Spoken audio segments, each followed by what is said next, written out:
Hey everyone, happy Friday. Today for our AI food photography tip, we're going to talk about how to replace an item in an image with something else. So let's start here. I'm in the paid version of ChatGPT. I'm going to drag and drop a food photography image that we shot. This was for an Apple company. We did some apple crostinis here, and what I'm going to do, let me show you the full size image so you can see what we're changing. Here it is. We have a glass of water here with lemon. I would like to change this glass of water to a glass of iced tea. Now let's see how we do that. I'm going to enter in change glass of water to glass of iced tea.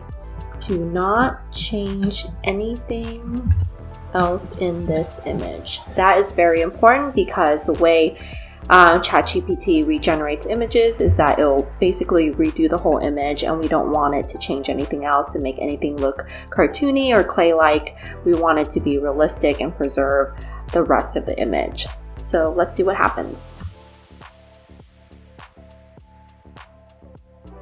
Okay, here it is. Let's check it out.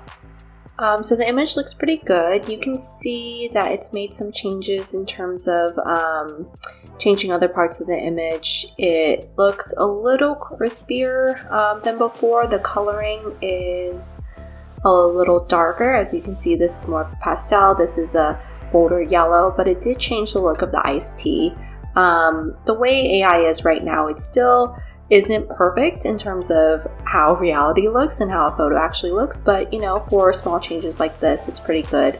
And if you have an editor on your team, you can also kind of blend these elements together to get the iced tea look in there. Now let's try something else. I'm going to start a new chat because every time I continue in the same chat, it gets a little wonky. So I'm going to drag and drop this image of a strawberry milkshake, and I just want to change all strawberries to raspberries. Again, don't change anything else in the image. All right, let's see.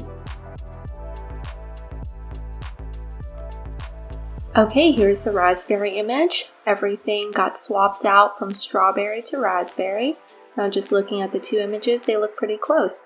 So yeah, I think this is a great way to make some minor adjustments to your images without having to reshoot. Or if you're a beverage company and let's say your raspberry milkshakes look just like your strawberry milkshakes, you can definitely use ChatGPT to make that happen.